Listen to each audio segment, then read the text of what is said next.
أعوذ بالله من الشيطان الرجيم.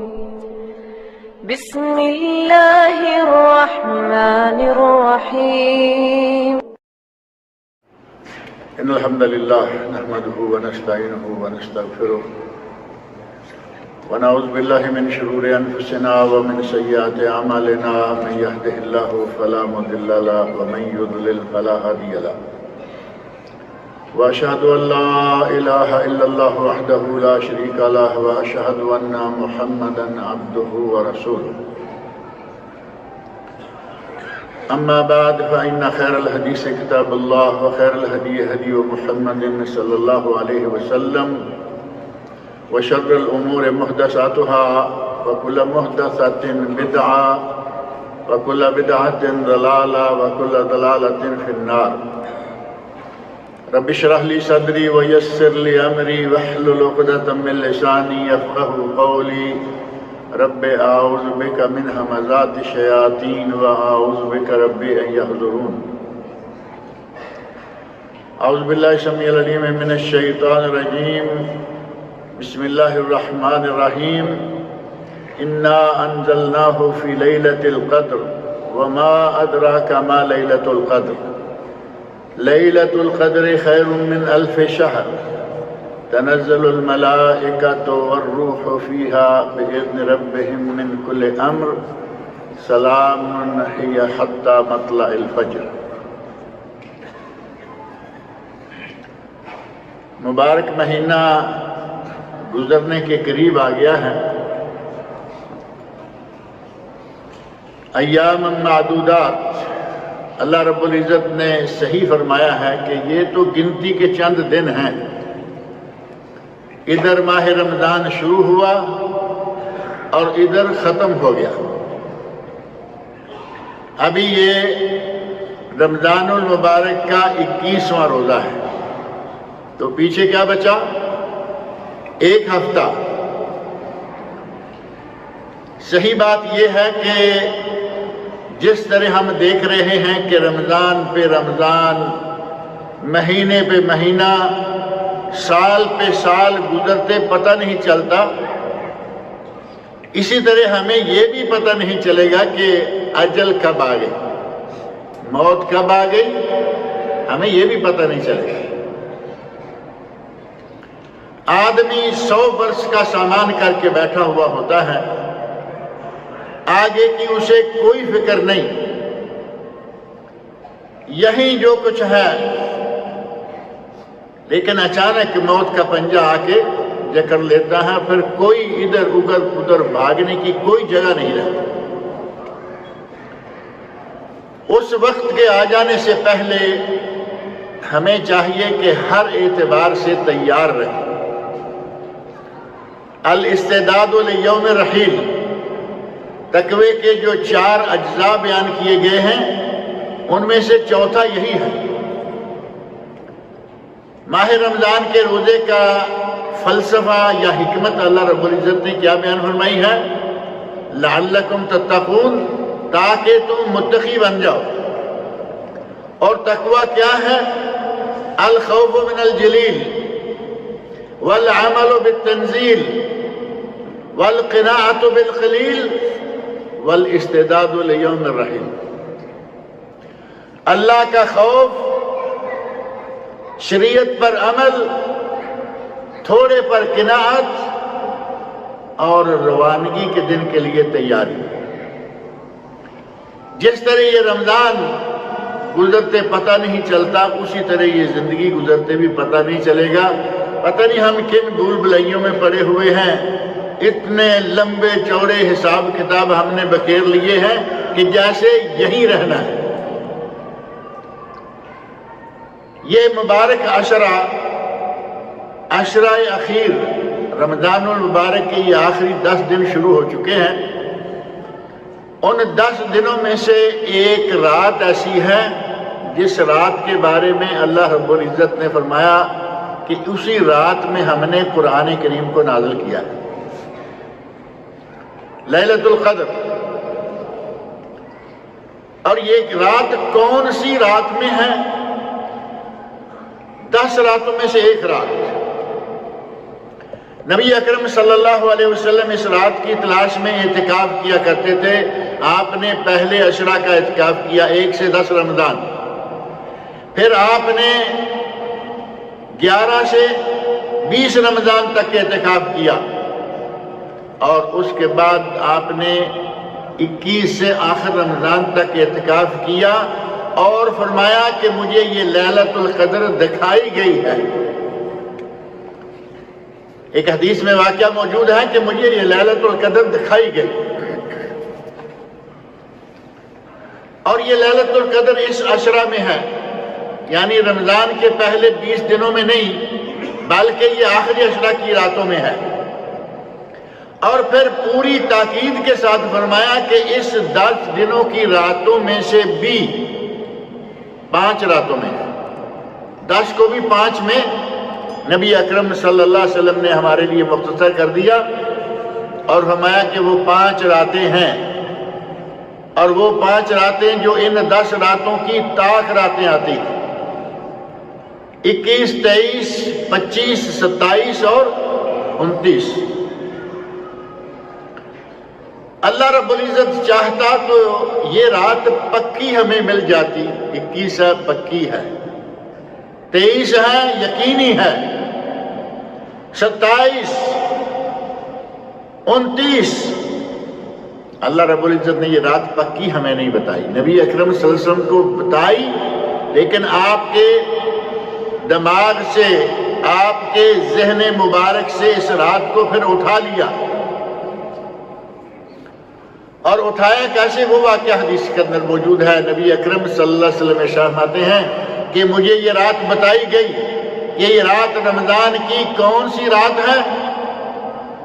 میں یہ خوشخبری دینے کے لیے باہر اپنے صحابہ کرام میں نکلا تو دیکھا کہ آگے 2 لوگ لڑ رہے ہیں، 2 آدمی آپس میں جھگڑ رہے ہیں۔ ان کا جھگڑا نپٹانے میں، معاملے کو سلجھانے میں وہ رات میرے ذہن سے نکل گئی کہ کون سی۔ پہلے نمبر پر جھگڑے کی نحوست دیکھیں، لڑائی جھگڑے کے نتیجہ میں اتنی قیمتی رات ہم سے نکل گئی۔ وہ جھگڑا نہ کر رہے ہوتے، آپ ہمیں بتا دیتے 21، 25، 27، 23 کون سی رات ہے، بات ختم۔ لیکن اس میں بھی اللہ رب العزت کی بہت ساری حکمتیں ہیں، جن میں سے ایک حکمت ہم سمجھ سکتے ہیں، اور وہ حکمت یہ ہے کہ ہم پہلے نمبر پر تو یہ 10 عشرہ جو ہے، اس عشرے کی عبادت کی نیت کرتے ہیں کہ ہم اس مرتبہ عشرہ اخیر عبادت کریں گے، پھر ہمیں یاد آ جاتا ہے کہ نہیں، یہ تو 5 راتوں میں سے ایک رات ہے، 10 میں سے آدھی گئی نا۔ اگر ہمیں یہ بتا دیا گیا ہوتا کہ یہ فلاں رات ہے تو پھر 9 گئی، ہم صرف ایک ہی رات کی عبادت کرتے ہیں۔ اللہ رب العزت نے ہمارے سامنے یہ چانس رکھا کہ لوگ عبادت کرتے رہیں، ان 10 ہی راتوں کی عبادت کریں، 10 راتوں میں جتنا ہو سکے اپنے رب کو راضی کرنے کی کوشش کر لیں۔ اور ایک بات اہل علم نے کہی ہے، اگر اس کو ذہن میں رکھا جائے تو بات پھر تھوڑی سی ہمارے حق میں اور بہتر ہو جاتی ہے، اگرچہ بعض لوگوں کے حق میں شاید وہ بہتر نہ ہو۔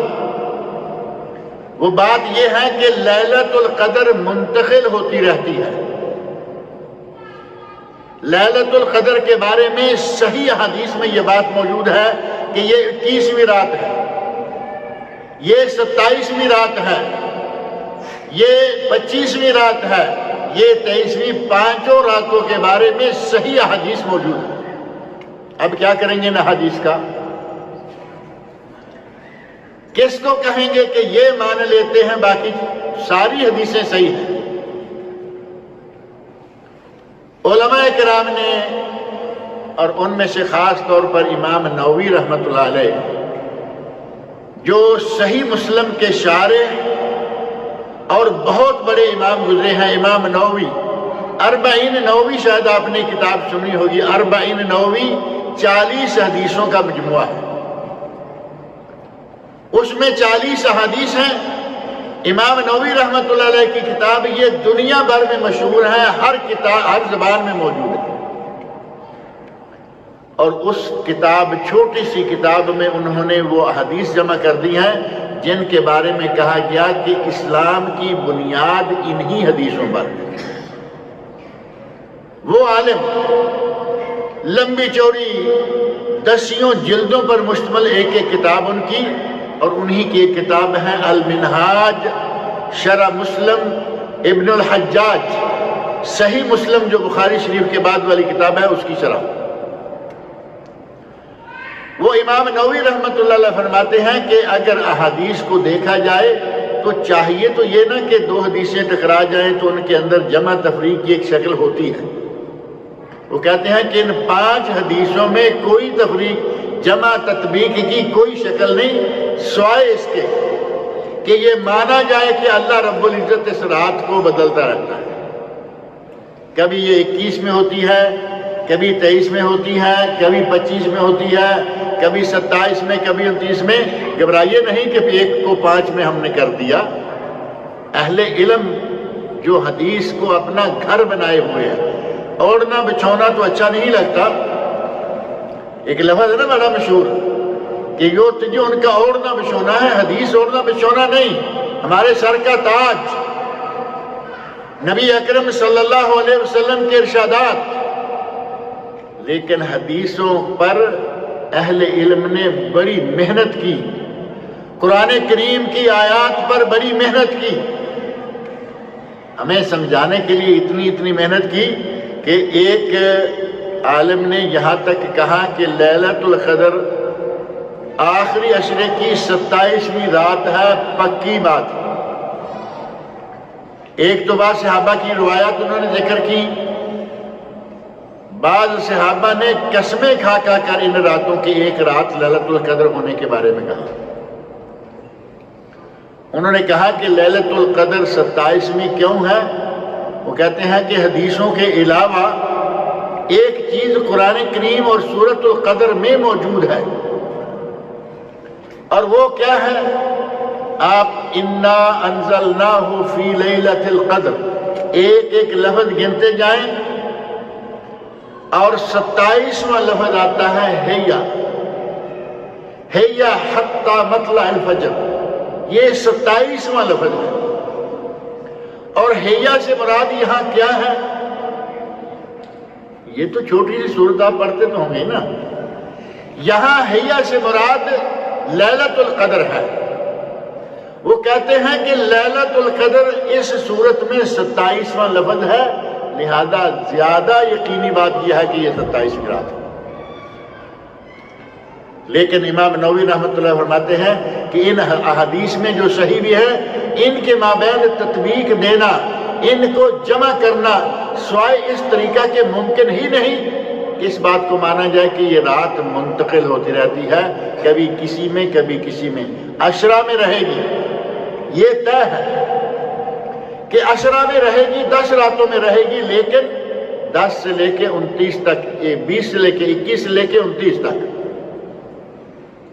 اور اس سلسلہ میں ایک بات تو ہمیں بھی آسانی سے سمجھ آ جاتی ہے کہ یہ رات یقیناً منتقل ہوتی ہے، اور وہ کون سی بات ہے؟ آج رات جو گزری ہے ہمارے یہاں سعودی عرب میں، خلیج میں، یہ اس عشرے کی کتنی رات تھی؟ کون سی رات تھی؟ 21ویں تھے نا، اور پاکستان انڈیا میں 20 تھی، پاکستان انڈیا میں آج 21ویں ہے۔ اگر تو لیلۃ القدر کا پانا صرف سعودیہ اور خلیج والوں کے نصیب میں ہے تو پاکستان والوں کو اللہ نے قرآن میں کیا وعدہ کیا؟ انڈیا والوں کا، بنگلہ دیش والوں کا اس لیلۃ القدر میں کیا حصہ ہے؟ وطر تو ہمارے حصے میں آ گئی 5، چلیے 5 ہی صحیح۔ مانا یہ کہ کبھی ہمارے یہاں لیلۃ القدر ہے 21 میں، اور اگلے دن وہاں 21 ہے، اگلے دن اللہ رب العزت ان کو دے گا، ہماری کون سی ہوگی؟ 22 ہو گئی نا۔ اللہ رب العزت لیلۃ القدر کو مختلف راتوں میں پھیرتا رہتا ہے، اور اس عشرہ اخیر اور خاص طور پر اس لیلۃ القدر کی اسی صورت کے حوالے سے بعض اہل علم نے مختلف فضیلتیں ذکر کی ہے. ان میں سے سب سے پہلی، سب سے اہم اور سب سے بڑی فضیلت یہ ہے کہ اللہ نے اس رات میں قرآن نازل کیا تھا. انا انزلناہ فی لیلۃ القدر، ہم نے اس رات میں لیلۃ القدر میں قرآن نازل کیا. سورۃ البقرہ میں اللہ رب العزت نے ارشاد فرمایا شہر رمضان، شہر رمضان 185 نمبر، سورۃ البقرہ 185 آیت نمبر 185، شہر رمضان الذی انزل فیہ القرآن، رمضان وہ مہینہ ہے جس میں قرآن نازل کیا گیا. تھوڑا کھلا رکھ دیا کہ اس مہینہ میں قرآن نازل کیا گیا. اور لیلۃ القدر، سورۃ القدر میں آ کر اس کو 30 دنوں میں سے یا 29 دنوں میں سے ایک رات میں محدود کر دیا کہ قرآن پورا مہینہ نہیں بلکہ پورے مہینے میں سے ایک رات میں نازل ہوا، اور وہ رات ہے لیلۃ القدر. ایک بہت بڑی فضیلت یہ کہ یہ قرآن کے نزول کی رات ہے، اللہ نے اس کو قدر والی رات قرار دیا. اور دوسری فضیلت یہ کہ اگر کوئی اس رات کی عبادت کر لیتا ہے تو کتنا ثواب ہوگا؟ خیر من الف شہر، یہ ایک رات 1000 مہینے سے بہتر ہے. ایک رات 1000 مہینے سے بہتر ہے، یعنی 83 سال اور 4 مہینے. کیلکولیشن کا رزلٹ یہی آئے گا نا، 1000 مہینے کے 83 سال اور 4 مہینے، یعنی 83 سال سے بھی ایک مہینہ زیادہ. 83 کب بنتے ہیں؟ 83 سال اور 3 مہینے. سال کا سوا تو 3 دن کر کے آئے گا نا، 4 مرتبہ. 83 سال سے بھی ایک مہینہ زیادہ کا ثواب اللہ رب العزت دیتا ہے اس ایک رات کی عبادت. لیلۃ القدر کی ایک تیسری فضیلت یہ ہے کہ اللہ رب العزت نے اس رات کو مبارک رات قرار دیا. سورۃ القدر میں فرمایا کہ یہ قدر والی رات ہے. سورہ دخان کی آیت نمبر 3 میں اللہ رب العزت نے ارشاد فرمایا کہ یہ مبارک رات ہے. انا انزلناہ فی لیلۃ مبارکہ، ہم نے اس قرآن کو برکت والی رات میں نازل کیا. تو یہی لیلۃ القدر جو ہے یہ برکت والی رات بھی ہے. اور چوتھا اس کا مقام، چوتھی اس کی فضیلت یہ ہے کہ اس رات میں فرشتے بکثرت نازل ہوتے ہیں. فرشتے تو ہر رات نازل ہوتے رہتے ہیں، لیکن اس رات میں خاص طور پر آسمان سے بکثرت فرشتے نازل ہوتے ہیں، اور یہ اس رات کی عظمت اور اس رات کی فضیلت کا نتیجہ ہے. تنزل الملائکۃ والروح فیہا بِإِذْنِ رَبِّهِمْ مِنْ كُلِّ أَمْرٍ سَلَامٍ. اس رات میں فرشتے نازل ہوتے ہیں اور روح الامین بھی نازل ہوتے ہیں. والروح فیہا، ہمارے حلوہ خور ملاؤں نے لگا لیا کہ اس رات میں روحیں، مردوں کی روحیں آتی ہیں. میں معذرت کے ساتھ یہ کبھی کبھی میں سوچتا ہوں کہ ہمارے یہ اتنے بڑے بڑے علماء جو یہ بات کہہ رہے ہیں، ان میں بڑے بڑے علماء ہیں، لیکن ان کا کبھی کبھی دماغ شاید کہاں جاتا ہے. اللہ رب العزت نے روحوں کے مقام 2 بتائے ہیں. یہ آپ لوگوں کو یہ معلوم ہوگا، قرآن کریم میں موجود ہے. ایک ہے علیین، آسمان اوپر کی طرف، اور وہاں کون سی روحیں ہوں گی؟ ابرار کی روحیں، نیکوکار کی روحیں، نیک لوگوں کی روحیں علیین میں ہوں گی. اور دوسری پارٹی کی روحیں کہاں ہوں گی؟ سجین، زمین کی تہوں کے نیچے.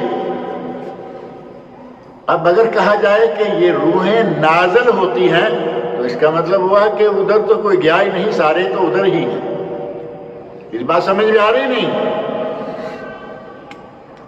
نیک اور بد کا فرق ہی ختم ہو گیا کہ ساری روحیں اوپر سے ہی نازل ہوتی ہیں۔ حالانکہ اللہ رب العزت کا نظام ہے کہ بدکاروں کی روحیں سجین میں اور ابرار نیکوکاروں کی روحیں علیین میں۔ قرآن میں یہ دونوں لفظ موجود ہیں، اور جب جب بھی نزول کا لفظ استعمال ہوگا وہاں کبھی بھی روح کا معنی نہیں آئے گا ہماری روحوں کا، اور روح کا لفظ آئے گا تب بھی کون مراد ہوگا؟ حضرت جبرائیل امین مراد ہوگا۔ یہاں سورۃ القدر میں اللہ نے فرمایا تنزل الملائکۃ والروح فیہا، اس رات میں فرشتے بکثرت نازل ہوتے ہیں اور روح الامین بھی نازل ہوتے ہیں۔ کتنی عظمت ہے اس رات کی کہ فرشتے بکثرت نازل ہوتے ہیں۔ جس رات میں جس مقام پر فرشتے نازل ہوں اس مقام کا، اس زمان کا مقام کتنا ہو جائے گا؟ نبی اکرم صلی اللہ علیہ وسلم فرماتے ہیں کہ جہاں اللہ کا ذکر ہو رہا ہو، قرآن کریم پڑھا جا رہا ہو، دین کی تعلیم دی جا رہی ہو اور توحید کی تعلیم ہو، شرک نہ پڑھایا جا رہا ہو، ان جگہوں پر اللہ کے فرشتے نازل ہوتے ہیں۔ صحیح حدیث میں یہ الفاظ موجود ہیں کہ ان کو اللہ کے فرشتے گھیر لیتے ہیں۔ حفتہم الملائکہ، اللہ کے گھروں میں جب ذکر ہوتا ہے، اللہ کے گھروں میں تعلیم و تدریس کا معاملہ ہوتا ہے، تنزلت علیہم الملائکہ، حفتہم الملائکہ، ان لوگوں کو اللہ کے فرشتے گھیر لیتے ہیں۔ گھیرنے کے بھی تو دو معنی ہیں نا، ایک گراؤ جلاؤ والوں کا لفظ ہے، وہ بھی گھیرتے ہیں مارنے پیٹنے کے لیے۔ یہاں فرشتے بندوں کو گھیر لیتے ہیں، یعنی رحمت کا نزول ہوتا ہے، اللہ کی یہ خاص مخلوق وہاں موجود ہو جاتی ہے۔ وَنَزَلَتْ عَلَيْهِمُ السَّكِينَةُ، ان پر سکینت نازل ہوتی ہے۔ جو لوگ درس میں موجود ہوں، جو لوگ تدریس میں موجود ہوں، جو لوگ تحفیظ میں موجود ہوں، کتاب و سنت کی تعلیم و تحفیظ کی جگہوں پر اللہ سکینت نازل کرتا ہے، ان لوگوں کے دلوں میں اللہ سکون نازل کر دیتا ہے۔ کبھی کبھی ایسا ہوتا ہے کہ بندہ بیٹھا تو درس میں ہوتا ہے، تحفیظ کا درس ہو، دوسرا کوئی درس ہو، لیکن وہ اندر سے درس میں بیٹھا ہوا نہیں۔ ایسے لوگ ہوتے ہیں یا نہیں؟ کئی لوگ آتے ہیں درس میں کہ آج دیکھیں کیا کرتا ہے، کچھ سننا نہیں، کچھ سمجھنا نہیں، ایسا کچھ ارادہ نہیں، دیکھیں تو آج کیا کرتا ہے۔ اور کچھ لوگ ایسے ہیں، یہاں تو الحمدللہ بڑے اچھے اچھے لوگ ہوتے ہیں، ہمارے یہاں کچھ لوگ ایسے ہیں وہ باقاعدہ تیار ہو کے آتے ہیں اور ادھر ادھر نہیں۔ یہاں جیسے شفا بھائی بیٹھے ہیں، بھائی صاحب بیٹھے ہیں، اس طرح سامنے قریب آ کے بیٹھیں گے۔ درس کے دوران کہیں نہ کہیں شیطان انگلی لگاتا ہے، اٹھو اپنا کام کرو۔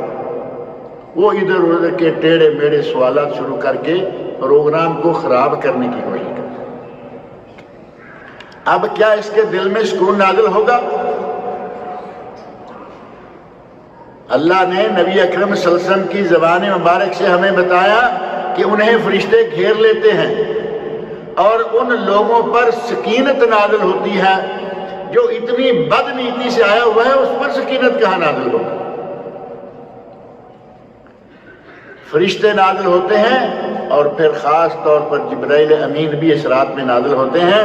یہ رات اتنی اچھی ہے، اور یہ رات سلام، اللہم سلام لفظ ہے یا نہیں سورۃ القدر میں؟ ہم نے چونکہ دوسری طرح سے پکائی ہوئی ہوتی ہے، ہم پڑھتے جائیں تو پتہ نہیں اکیلا لفظ کہنے سے یہ لفظ کیا ہے اس صورت میں یا نہیں۔ اِنَّا أَنزَلْنَاهُ فِي لَيْلَةِ الْقَدْرِ وَمَا أَدْرَاكَ مَا لَيْلَةُ الْقَدْرِ لَيْلَةُ الْقَدْرِ خَيْرٌ مِّنَ أَلْفِ شَهْرٍ تَنَزَّلُ الْمَلَائِكَةُ وَالرُّوحُ فِيهَا بِإِذْنِ رَبِّهِم مِّن كُلِّ أَمْرٍ سَلَامٌ هِيَ حَتَّىٰ مَطْلَعِ الْفَجْرِ۔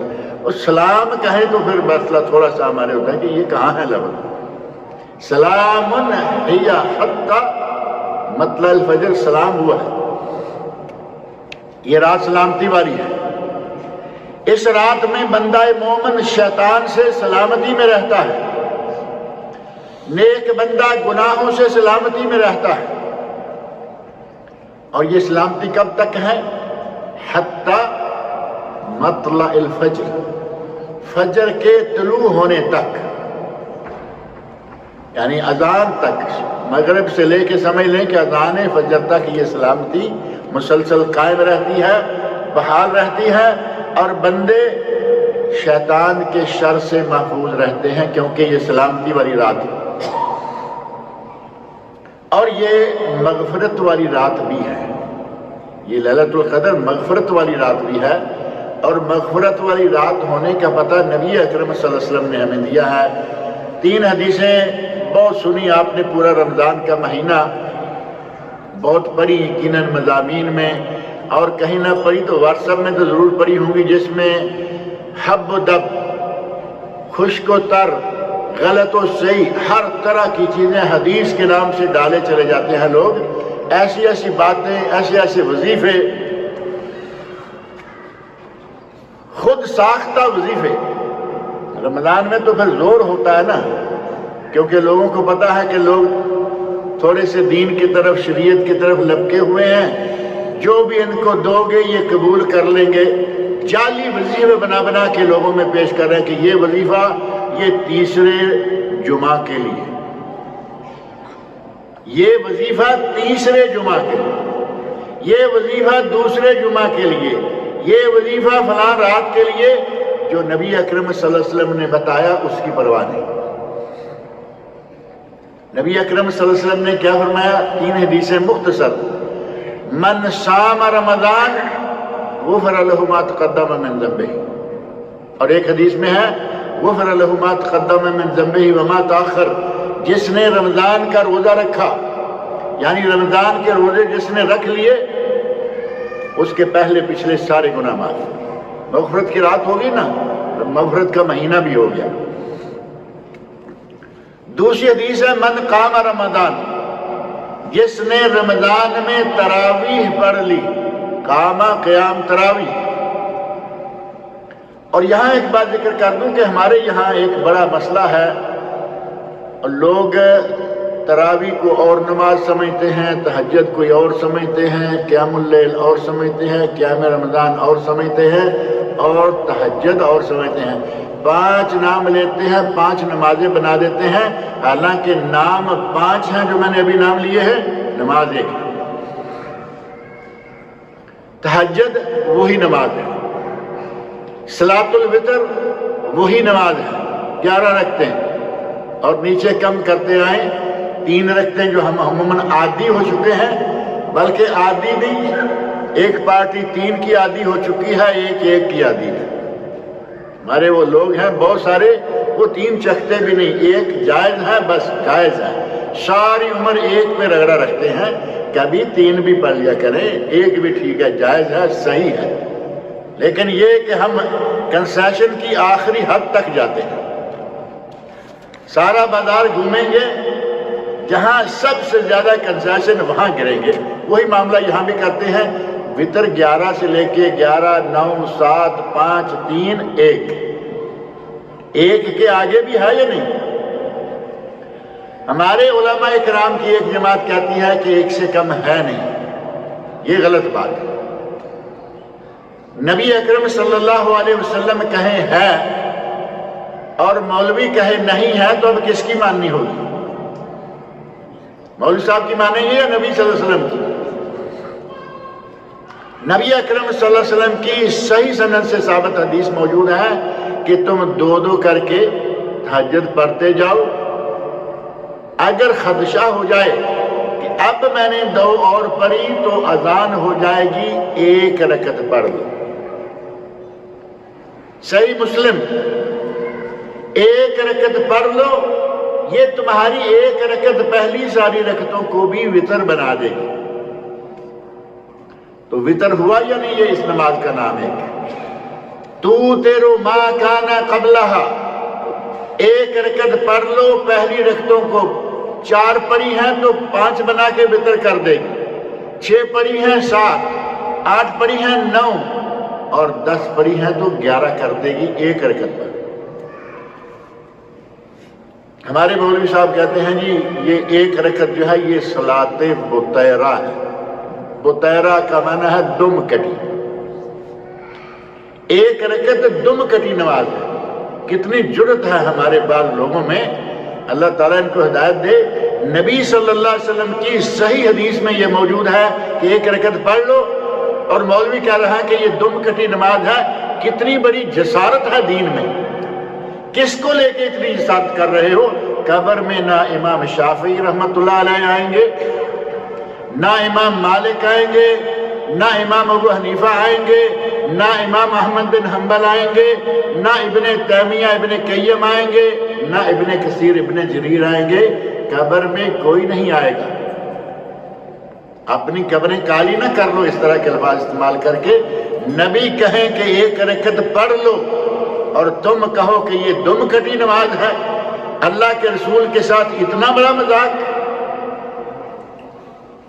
ایک رکعت یا 5 رکعت یا جتنی بنی ہے پڑھیے۔ یہ 11 رکعتیں جو ہیں یہ ساری کی ساری قیام اللیل ہے۔ رمضان آ جائے تو یہ تراویح کہیں یا قیام رمضان کہیں۔ قیام رمضان کہیں گے تو کیا 5 نمازوں میں سے کوئی آئے گی؟ نہیں آئے گی، یہی آئے گی جس کو پہلے تہجد کہتے رہے۔ رمضان میں قیام رمضان، رمضان میں تراویح اور قیام اللیل بھی کہتے ہیں۔ قیام اللیل، قیام رمضان، تراویح، تہجد، وتر، 5 نام نماز ایک ہی ہے۔ اللہ رب العزت نے ہمیں بہت سارے کاموں سے اپنے نبی صلی اللہ علیہ وسلم کے ذریعے اتنا خبردار کر رکھا ہے، لیکن اس کے باوجود پڑھا لکھا عالم غفلت میں پڑا رہے تو وہ اس کی مرضی۔ من قام رمضان غفر له ما تقدم من ذنبہ، جس نے رمضان کا قیام کر لیا اس کے پہلے سارے گناہ معاف۔ یہ لیلۃ القدر اسی میں آ گئی نا، مغفرت والی رات ہو گئی۔ اور ایک حدیث میں بالکل ایک ہی مطلقاً لفظ ہی لیلۃ القدر کا ہے، من قام لیلۃ القدر، من قام لیلۃ القدر غفر له ما تقدم من ذنبہ۔ اگر کسی نے لیلۃ القدر کا قیام کر لیا تو اس کے پہلے سارے گناہ معاف۔ ایک تو یہ کہ 83 سال اور 4 مہینے کی عبادت کا ثواب، اس سے زیادہ کا ثواب، اور دوسرا یہ کہ پورے کے پورے گناہ جتنے آج تک ہوئے وہ سارے کے سارے معاف۔ وہ رات ان چند راتوں کے اندر ہیں، اللہ کرے کہ ہم سب کو وہ رات مل جائے، ہم سب کے نصیب میں اللہ وہ رات کرے۔ 83 سال 4 مہینے، اتنی تو ہماری عمریں نہیں ہوتی۔ ایک ہی رات میں اتنا بڑا ہاتھ مار لیں گے ہم انشاءاللہ، لیکن ماریں گے کب؟ سو کے، تاش کھیل کے، ساری رات مختلف قسم کی سیریز دیکھ کر، اس طرح نہیں ہاتھ ماریں گے۔ ہاتھ مارنے کے لیے آپ کو نیت کر کے اس رات کی عبادت کرنی ہے۔ تھوڑا سونا ریسٹ کرنا جائز ہے، اس میں کوئی ممانعت نہیں ہے، لیکن ساری رات سوئے رہیں۔ ہمارا عالم کچھ اس طرح کا ہے کہ روزے کے فلسفہ میں ایک فلسفہ یہ ہے کہ روزہ صحت کا سبب ہے، روزہ صحت کا سبب ہے۔ غالباً پہلے جمعہ میں یہاں ذکر کر چکا ہوں کہ کافروں نے یہ بات کہی ہے کہ اگر سال میں کچھ دن، یعنی سال میں چند دن آدمی بھوکا رہ لے، فاسٹنگ کر لے، تو وہ کئی بیماریوں، 10 بیماریوں سے بچ جاتا ہے۔ اب کافر تو یہی کہے گا نا، بھوکا پیاسا مر لے، فاسٹنگ کر لے، یہ کر لے، وہ کر لے، اور مسلمانوں کے لیے کیا ہے؟ وہ 1 مہینہ روزے کا مہینہ۔ ایک روایت ہے سومو تصحو، روزے رکھو صحت مند ہو جاؤ۔ اب اس روایت کی آپ جو استنادی حیثیت ہے اس کو چھوڑ دیں، استنادی حیثیت سند کیسی ہے اس کو چھوڑ دیں۔ کافر کہے کہ روزہ رکھنے سے صحت بنتی ہے تب بھی مانیں گے یا نہیں؟ کافر ڈاکٹر کہہ رہے ہیں کہ روزہ رکھنا صحت کے لیے ضروری ہے، اور ہمارا عالم یہ ہوتا ہے کہ ہم سارا سال اتنا نہیں کھاتے جتنا رمضان میں کھا لیتے۔ صحت کیسے بنے گی؟ صحت بنے گی، ڈاکٹروں نے جنہوں نے یہ بات کہی، کہا کہ معدے کے اندر جو کچھ جمع شدہ ہے سال بھر کا وہ نکل جائے گا، سارا دن منہ بند رہے گا، شام کو کھا لیں گے، صبح کو کھا لیں گے، سارا دن منہ بند رہے گا، جتنی رطوبتیں آلتو فالتو جو کچھ الڑ پلڑ جمع ہے پیٹ کے اندر وہ سب ختم ہو جائے گا۔ آپ کسی بھی اپنے مسلمان بھائی سے، دوست سے، ساتھی سے، رشتہ دار سے پوچھ لیجئے کہ باقی 11 مہینوں کا آپ کا کچن کا بجٹ کتنا ہے اور اس رمضان کا کتنا ہے، آپ کو صحت کا پتہ چل جائے گا کہ کتنی صحت ہماری بن رہی ہے۔ سارے سال میں اگر ہر مہینے میں ہمارا کچن 2000 میں چل جاتا ہے آرام سے، رمضان 3 تک جائے گا۔ اتنے پکوڑے، سموسے، اتنا یہ اور اتنا وہ، اور پھر کوئی روزہ کھول کے چھوڑ دیں پھر تب بھی ہے۔ پہلے افطاری کی، یہ افطاری ہوگی سنت افطاری، کچھ کھجوریں، کچھ پکوڑے، کچھ سموسے، یہ کتنا کچھ ہو گیا، کچھ کر کے یہ ہو گئی افطاری۔ نماز پڑھی، اب کھانا، عرب لوگ عشاء کہتے ہیں نا اس کو، عشاء عین پر زبر ہو تو یہ ہوتا ہے میل، رات کا کھانا، اور عین کے نیچے زیر ہو عشاء تو وہ کیا ہوتا ہے؟ عشاء کی نماز کا وقت۔ عربی کی قوت اور جان دیکھیں آپ، لفظ وہی ہے، زبر ہے تو کھانا، زیر ہے تو نماز۔ پہلے افطاری کی، میرا خیال ہے کہ آدھا پونا کھانا یا کھانے کے برابر کھا ہی لیا، اب افطاری کر کے نماز پڑھی۔ اور آپ کو یہ معلوم ہے کہ یہاں خاص طور پر پاکستان انڈیا کا ماحول بہت مختلف ہے، یہاں افطاری کے لیے مغرب کی نماز کی جماعت کے لیے 15-20 منٹ دیتے ہیں، ہے یا نہیں ایسا سب مسجدوں میں؟ 15 سے 20 منٹ تقریباً۔ پاکستان میں تو بہت تیزی ہوتی ہے نا، کھجور منہ میں آدھی، کھجور منہ میں آدھی کے ساتھ اذان کہہ دی اور ساتھ نیچے والے۔ مجھے یاد ہے ہمارے گاؤں میں مسجد کا حال الگ ہے، درمیان میں تھوڑی جگہ خالی پڑی ہوئی ہے اور پیچھے ٹوٹیاں اور ان کے اوپر بھی چھت ہے اور ان کو بھی سیڑھیاں لگی ہوئی ہیں۔ اذان جو ہے وہ عموماً سیڑھیوں پہ چڑھ کے ٹوٹیوں کی چھت پہ جا کے دی جاتی تھی کہ دور تک ذرا آواز جائے۔ جب اذان ختم ہوتی نا، اب چاہیے یہ کہ روزہ کھولا ہے، نیچے والے بھی روزہ کھولیں، افطار کریں، 1 2 4 6 منٹ، 10 15 20 نہ صحیح، 2 4 منٹ نہیں۔ اوپر والے نے اذان مکمل کی، شفا بھائی اقامت کہہ دو اوپر سے۔ اب سیڑھیاں اترنے میں کتنا وقت لگے گا اس کو یہ بھی برداشت نہیں اور سب کو برداشت نہیں۔ اذان کے ساتھ کھجور کھا لی، روزہ افطار ہو گیا، نماز پڑھ۔ اتنا وقت سب سے اوپر والا فوری کہہ رہا ہے، اذان دے کے کہتا ہے بھائی فلاں بھائی اقامت کہہ دو، یعنی جماعت کھڑی کر دو، میرے نیچے اترنے تک اللہ اکبر ہو جائے اور میں جماعت میں شامل ہوں۔ یہاں ایسا نہیں ہے، یہاں بڑا کھلا موقع دیا جاتا ہے۔ پھر نماز کے بعد کھلا موقع ہے، پھر تھوڑا وقت گزر گیا، تراویح آ گئی، تراویح کے بعد پھر بڑا ہی کھلا موقع ہے۔ کافی، چائے، جو چیزیں چھوٹ گئی تھیں، سیکنڈ افطاری، اور پھر سحری سے پہلے پہلے ایک دفعہ اور۔ اب بتائیے کہاں صحت بنے گی؟ یہ تو ہم نے تو تباہی مچا رکھی ہے۔ اتنا کھانا کھائیں گے اور کہیں گے کہ یہ رمضان جو ہے، روزہ جو ہے یہ صحت دیتا ہے۔ صحت کہاں آئے گی؟ یقیناً روزہ صحت دیتا ہے، لیکن ہم روزے کو ہوش ہی نہیں آنے دیتے۔ معدے کو ہوش آئے گا تو کوئی صحت کا ہمیں فائدہ حاصل ہوگا نا۔ اس طرف تو ہم آنے نہیں دیتے۔ بہرحال من قام لیلۃ القدر غفر له ما تقدم من ذنبہ، جس نے لیلۃ القدر کو قیام کر لیا اس کے بھی سارے گناہ اللہ تعالیٰ نے معاف کر دیے۔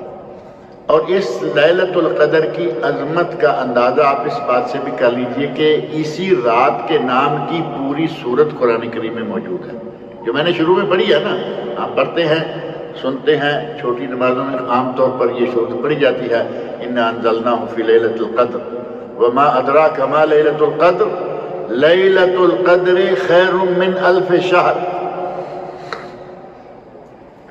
یہاں ایک بات میں بتا دوں، شاید آپ کے لیے مفید ہو، قرآن کریم میں دو لفظ ہیں، ایک ہے وما ادراکا، اور ایک لفظ قرآن کریم میں ہے وما یدریکا۔ ادراکا یدریکا لفظ اصل میں ایک ہے، صیغے کا فرق ہے، ایک ہے ماضی کا اور ایک ہے مضارع کا صیغہ۔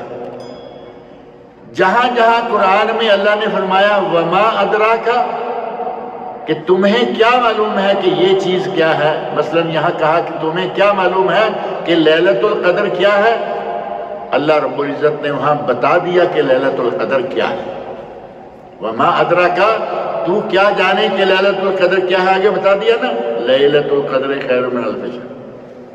لیکن وما یدریکا جہاں جہاں آیا ہے وہاں بتایا نہیں، جیسے قیامت کے بارے میں قرآن کریم میں ہے، تو یہ لفظ ایک ہے، صیغہ بدل گیا، جہاں ماضی کا صیغہ آیا وہاں بتا دیا، جہاں مضارع کا صیغہ آیا وہاں نہیں بتایا۔ اس سورت کو اللہ رب العزت نے پورا اسی رات کے نام سے نازل فرمایا، اور اس کا نام ہی لیلۃ القدر ہے، جو 83 سال اور 4 مہینے کے برابر، بلکہ زیادہ ہے۔ اسی رات کو پانے کے لیے نبی اکرم صلی اللہ علیہ وسلم اعتکاف کیا کرتے تھے۔ اعتکاف سنت رسول ہے، اور میں نے پہلے عرض کیا کہ آپ نے پہلے عشرہ کا کیا، پھر دوسرے کا کیا، پھر پکی بات ہو گئی تیسرے کا، کیونکہ لیلۃ القدر تیسرے میں ہے۔ نبی اکرم صلی اللہ علیہ وسلم نے ارشاد فرمایا کہ جو آدمی اعتکاف کرنا چاہے وہ اعتکاف کرے میرے ساتھ، اور نبی صلی اللہ علیہ وسلم کے ساتھ صحابہ اعتکاف کیا کرتے تھے۔ آپ کی بعض مومنوں کی امہات، آپ کی بعض ازواج مطہرات وہ بھی اعتکاف کیا کرتی تھیں، اور صحیح بخاری اور صحیح مسلم میں حدیث موجود ہے کہ پہلے نبی اکرم صلی اللہ علیہ وسلم نے اعتکاف کیا، اور پھر اس کے بعد ثم اعتکف ازواجہ من بعد، متفق علیہ بخاری مسلم کی حدیث، کہ آپ کے بعد آپ کی بیویوں نے بھی اعتکاف کیا۔ اعتکاف کہاں ہوتا ہے؟ کیونکہ آج کل اعتکاف کے مسائل ضروری ہیں نا۔ اعتکاف کہاں ہونا چاہیے؟ اعتکاف کے لیے اللہ رب العزت نے مسجد کا لفظ استعمال کیا ہے۔ وَلَا تُبَاشِرُوهُنَّ، سورۃ البقرہ آیت 187، وَلَا تُبَاشِرُوهُنَّ وَأَنْتُمْ عَاكِفُونَ فِي الْمَسَاجِدِ، اپنی بیویوں سے مباشرت نہ کرو جب کہ تم مسجد میں اعتکاف کیے ہوئے ہو۔ تو اعتکاف کے ساتھ مسجد کا لفظ آیا ہے، اعتکاف مسجد میں ہوتا ہے، اعتکاف مسجد میں ہونا چاہیے، اور اپنے محلے کی مسجد میں ہونا چاہیے۔ ایک بات یہاں ذکر کر دوں، یہاں تو نہیں لیکن پاکستان میں یہاں تو 2 مقام ایسے ہیں جہاں جا کے اعتکاف کرنا ثواب ہی ثواب ہے، مکہ مکرمہ، مدینہ، مسجد نبوی، مسجد حرام، اور ان کی طرف سفر کر کے جانا ثواب کی نیت سے جائز ہے۔ نبی اکرم صلی اللہ علیہ وسلم کی صحیح حدیث موجود ہے، لا تشد الرحال الا الى 3 مساجد، 3 مسجدوں کے سوا شد رحال۔ شد رحال کیا ہوتا ہے؟ نیکی کی خاطر، نیکی کے لیے باقاعدہ رخت سفر باندھ کے تیاری کر کے کہیں جانا۔ فرمایا یہ صرف 3 جگہوں پہ جائز ہے، باقی کسی جگہ پہ جائز نہیں، مسجد ہذا و مسجد الحرام و مسجد الاقصی۔ فرمایا کہ یہ میری مسجد یعنی مسجد نبوی، مسجد حرام مکہ مکرمہ، حرم شریف، بیت اللہ، خانہ کعبہ، اور تیسری ہے مسجد اقصی۔ ان 3 جگہوں پہ نیت کر کے رخت سفر باندھ کر ثواب کے لیے جانا جائز ہے۔ ہمارے لوگ ایسا کرتے ہیں کہ کچھ شاید آسائشوں کے لیے، اور اللہ عالم وہ ہم کہہ نہیں سکتے کہ کیا نیت ہوتی ہے، اپنے شہر محلے کی مسجد چھوڑ کر دوسرے شہر کی مسجد میں۔ ریاض میں ایک مسجد ہے، مسجد راجحی، شاید آپ کے علم میں بات آئی ہوگی، اس میں بڑا ہائی فائی انتظام ہوتا ہے اعتکاف والوں کے لیے۔ اب آدمی یہاں سے اٹھے اور وہاں ریاض میں جا کے اعتکاف بیٹھ جائے، اور یہ ہوگا کہ وہاں آسائشیں اچھی ہیں، جگہ اچھی ہے، انتظام بڑا اچھا ہے، بالکل جائز نہیں ہے۔ اللہ کے نبی نے فرمایا 3 مسجدوں کے سوا دوسری کسی جگہ پر نہیں جا سکتا اس نیت سے۔ ثواب کے لیے جا رہا ہے نا، آسائشیں تو ساتھ بعد کی بات ہے۔ ایسے ہی ہمارے پاکستان میں بعض مساجد ہیں، لوگ دور دور سے ان مساجد کی طرف جاتے ہیں، اپنے محلے کی، اپنے گاؤں کی، اپنے شہر کی مسجد میں اعتکاف کریں، یہ بنیادی اور ضروری بات ہے۔ من اعتکف معی فلیعتکف الاشر الاواخر، صحیح بخاری۔ جس نے میرے ساتھ اعتکاف کیا ہے، پہلے بھی کیا ہے، اب بھی کیا ہے، 10ویں آخری 10واں یعنی 10 دن جو آخری ہیں، الاشر الاواخر، ان میں اعتکاف کیا کرو۔ اور اعتکاف کب شروع کرنا ہے؟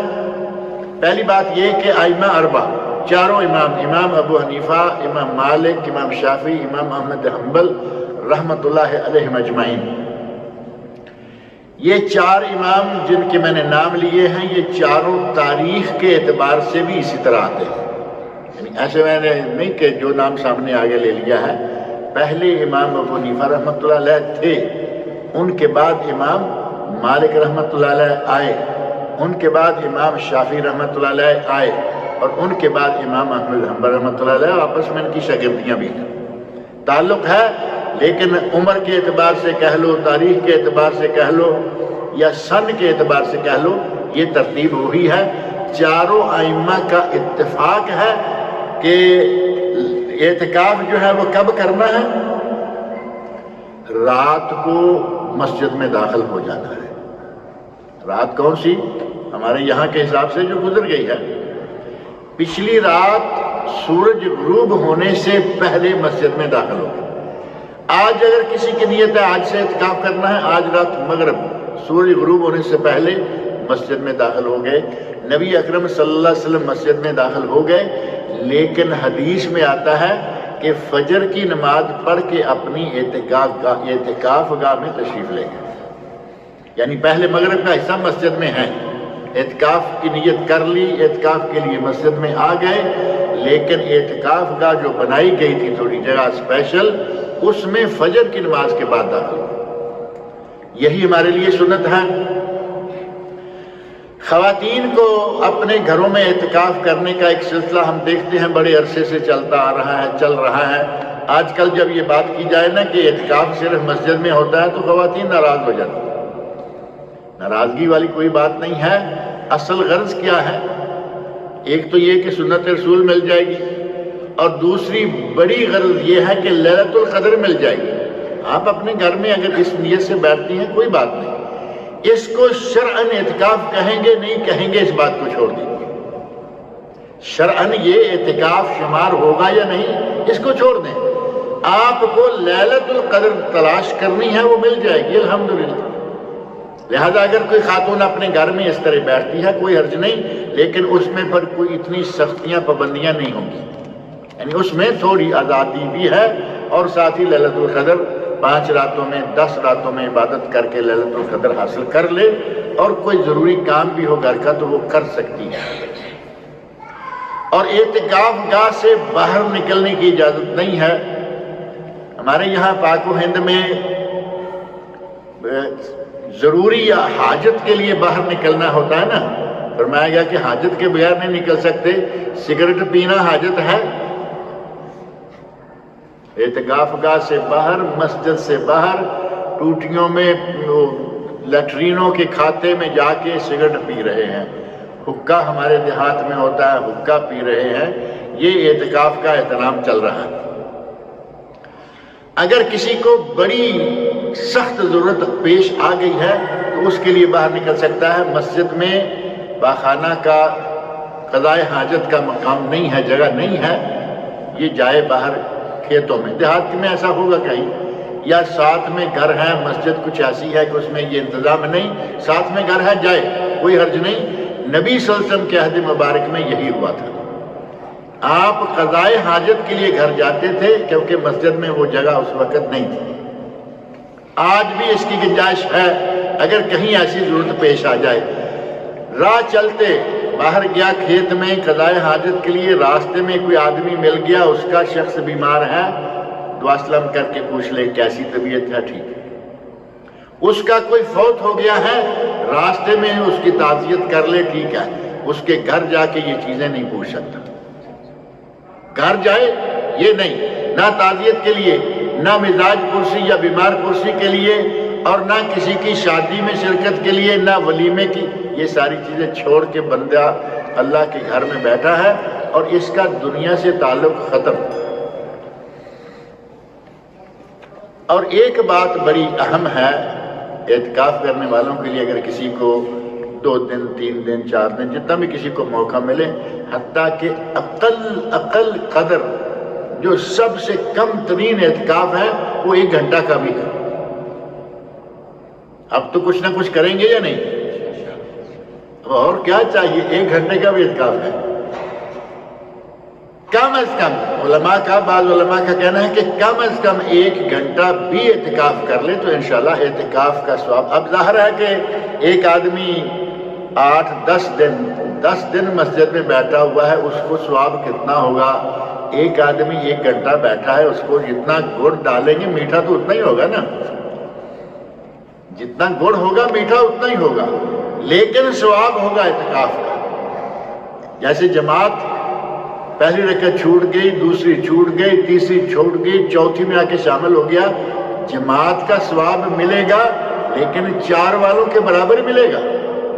وہ پہلے سے آ کے بیٹھے ہوئے تھے جماعت کے انتظار میں، اقامت ہوئی، صف اول میں ہیں، اقامت کے ساتھ وہ شامل ہو گئے تکبیر اولیٰ کے ساتھ، اب چوتھی والا تو ان کے ساتھ ملے گا نہیں لیکن جماعت کا ثواب ہو گیا۔ اسی طرح کا معاملہ ہے کہ کم از کم 1 گھنٹہ بھی اگر کوئی اعتکاف کرے تو جائز ہے، اور وہ آپ دیکھ لیں کتنا آسان ہے کام۔ یہ گھر سے ذرا اچھی افطاری کر کے آ جائیے پہلی مرتبہ ہی، کہا کہ افطاری کر لیں اور وہاں سے نکل آئے، افطاری کر کے تیار ہو کے نکل آئیں کہ مجھے مسجد میں اب جانا ہے اعتکاف کرنے کے لیے۔ آ کے ہی مسجد میں نیت کر لیں کہ یا اللہ میں اعتکاف کی نیت سے آ گیا، تیرے گھر میں اعتکاف کی نیت سے آ گیا ہوں، اب آ کے یہاں کسی نہ کسی کونے میں، اب آ کے ان کو تلاش کر لیا، ان کو تلاش کر لیا، ان کے ساتھ بیٹھ گئے اور دنیا بھر کی گپیں گھانکنا شروع کر دی، یہ اعتکاف تو نہیں ہوگا نا۔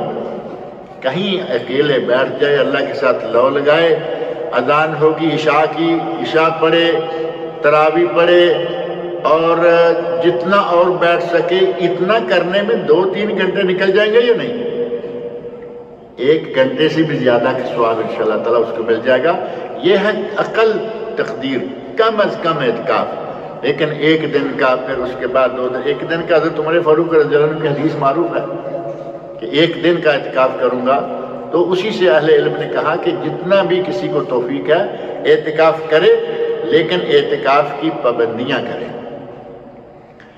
ایک ٹائم کافی ہو رہا ہے، ایک بات جو بڑی اہم ہے اعتکاف کرنے والوں کے لیے وہ یہ ہے کہ کیا یہ آدمی جو 1 گھنٹے کے لیے، 2 کے لیے، 3 کے لیے مسجد میں آیا ہے اعتکاف کی نیت سے، کیا یہ موبائل کو گھر میں چھوڑ کے آ سکتا ہے یا نہیں؟ میری بات پہ ذرا غور کرنا۔ اگر یہ موبائل کو ساتھ لے کے آتا ہے تو گھر میں رہے۔ 3، 2، 1 گھنٹے کے لیے تمہیں اللہ کے گھر میں اعتکاف کی نیت سے آنا ہے اور یہ بلا ساتھ میں اٹھا کے لے آئے۔ ابھی بھائی کا فون آ گیا، ابھی گھر والوں کو تو پتا ہے، چلو یہ بیوی کو پتا ہے اعتکاف میں گئے ہیں، شوہر نامدار، وہ تو نہ کرے گی، دوسروں کو تو نہیں پتا نا، ادھر سے فون آ رہا ہے، ادھر سے فون آ رہا ہے۔ تمہارا اعتکاف کیا ہوا؟ تم تو ایسے جیسے اپنے آفس میں آ کے بیٹھ گئے۔ اگر اعتکاف 1 گھنٹے کا ہے، اگر اعتکاف 2 دن کا ہے، اگر اعتکاف 10 دن کا ہے تو اسے چاہیے کہ کم از کم ٹیلی فون سے جان چھڑائے۔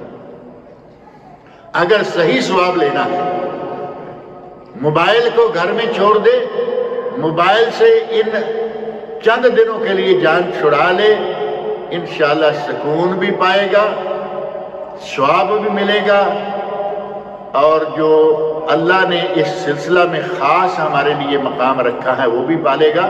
اگر موبائل ساتھ رہے تو اللہ کے ساتھ لو لگانے والا کھاتا رہے گا۔ چاہیے تو یہ تھا نا کہ ہم مسجد میں آ گئے ہیں، دنیا کے سارے تعلقات ختم کر کے مسجد میں بیٹھ گئے۔ یہ ہے اعتکاف۔ اعتکاف ہے باہر کی دنیا کو چھوڑ چھاڑ کے اللہ کے ساتھ لو لگا کے بیٹھ جائے۔ اور اگر موبائل ساتھ رہے تو یہ اللہ کے ساتھ لو نہیں لگنے دے گا، تو یہ تو ادھر ادھر پتہ نہیں کہاں کہاں لو لگانے کے لیے کھینچ کے لے جائے گا۔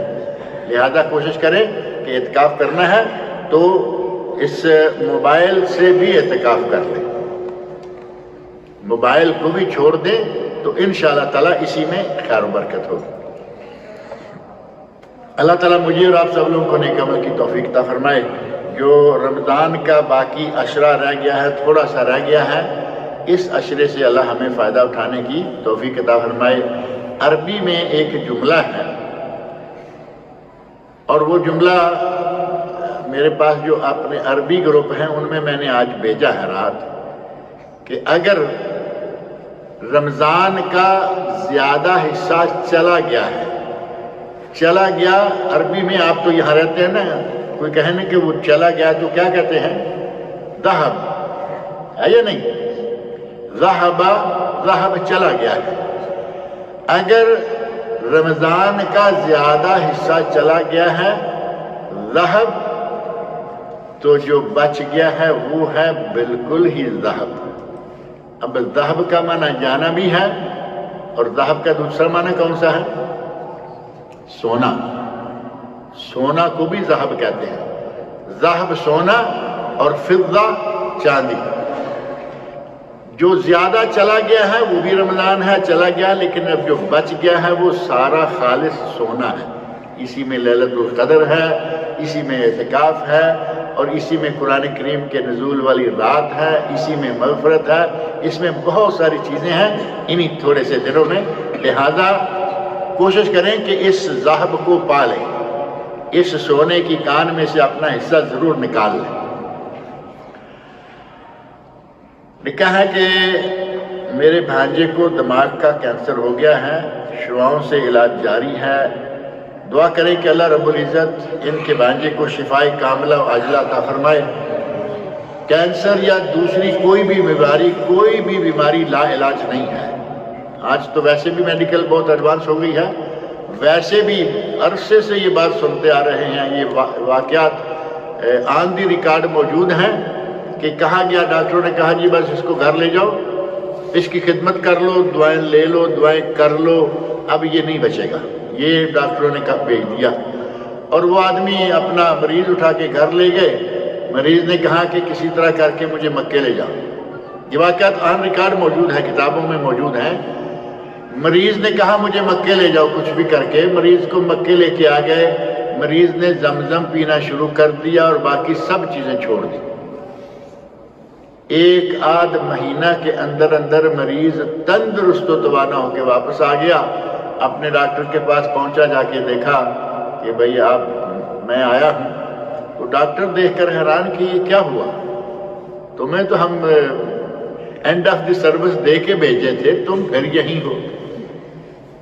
تو اس نے کہا کہ اس ذات نے مجھے اس پانی کی برکت سے شفا عطا فرمائی ہے، زمزم ہے، اجوا ہے، آپ کے پاس بہت ساری چیزیں ہیں، ان چیزوں کا استعمال جو ہے وہ آج الحمدللہ بہر صورت کوئی بھی میڈیکل بھی بڑی ایڈوانس، لیکن یہ دل میں خیال رکھنا چاہیے کہ کوئی بھی بیماری لا علاج نہیں ہے، اللہ کے یہاں کوئی بیماری لا علاج نہیں، اور جب ہمارا یہ ایمان ہو جائے گا تو پھر کوئی مشکل بھی انشاءاللہ نہیں رہے گی۔ قرآن مجید موبائل فون میں آج کل ہم سب لوگ قرآن مجید پڑھتے ہیں اور نمازیں شروع ہوتے ہی ہم اسے زمین پر اپنے پیروں کے درمیان رکھ لیتے ہیں۔ کوئی حرج نہیں ہے، کیونکہ قرآن مجید موبائل میں کچھ ایسی پوزیشن میں ہوتا ہے کہ نہ وہ وہاں لکھا ہوا ہے، نہ وہ آپ پڑھ سکتے ہیں، نہ اس میں کوئی چیز ہے۔ اس میں کوئی ایسا ایک سسٹم رکھا گیا ہے کہ یوں سمجھیں کہ جب وہ تاریں آپس میں ملتی ہیں تو لفظ بنتے ہیں، لہذا اس کو آپ قرآن جب تک وہ کھل کے سکرین پہ نہیں آئے گا آپ قرآن نہیں کہہ سکتے۔ اب سکرین پہ ہوتے ہوئے اس کو اپنے پاؤں میں نہ رکھیں۔ قرآن سکرین پہ موجود ہے، اس حالت میں زمین پہ پاؤں پہ نہ رکھیں، یہ کافی ہے۔ لیکن یہ کہ بالکل نہ رکھیں، آپ اس کو لے کے باتھ روم تو جاتے ہیں یا نہیں؟ پاؤں تو مسجد میں ہے، باتھ روم میں آپ کی جیب میں ہوتا ہے، وہ سوال نہیں آپ نے پوچھا کہ باتھ روم میں بھی لے کے جائیں یا نہیں جائیں۔ باتھ روم میں لے کے جائیں، مسجد میں لے کے جائیں، کہیں بھی لے کے جائیں، وہ اس وقت قرآن کریم جو ہے وہ نہیں ہوتا جب تک وہ کھل کر سامنے نہ آ جائے۔ تیسرے جمعہ رمضان کے ایام میں بیماری کو دور کرنے کی حیثیت سے ایک وظیفہ بہت وائرل ہوا ہے۔ وہ وظیفہ بہت وائرل ہوا ہے اور وہ وظیفہ مجھ سے کسی نے پوچھا تھا، اس وظیفے کا کوئی سر ہے نہ پاؤں ہے، اس وظیفے کی کوئی دلیل نہیں ہے، اس وظیفے کی کوئی سند نہیں، اور وظیفہ یہاں لکھا ہے اور میں آپ کو بتانا بھی نہیں چاہتا۔ میں نے پڑھ دیا تو کئی لوگوں کے دل میں آ جائے گا کہ چلے یہ چیک تو کریں۔ وظیفے چیک کرنے کے لیے نہیں ہوتے، اگر وظیفہ کوئی کتاب و سنت سے ثابت ہے تو ٹھیک ہے کیجئے، لیکن قرآن کی آیت، قرآن کی کوئی صورت، اس کو اتنی مرتبہ ایسے کر لے اور فلاں، میں نے درس کے دوران بات ذکر کی ہے کہ تیسرے جمعہ میں اسی کی طرف اشارہ کر رہا تھا کہ تیسرے جمعہ میں یہ وظیفہ کرنا، یہ کہاں سے اتنی شرطیں آ گئی؟ پہلے جمعہ میں کیوں نہیں کیا جا سکتا؟ چوتھے میں کیوں نہیں کیا جا سکتا؟ دوسرے میں کیوں نہیں کیا جا سکتا؟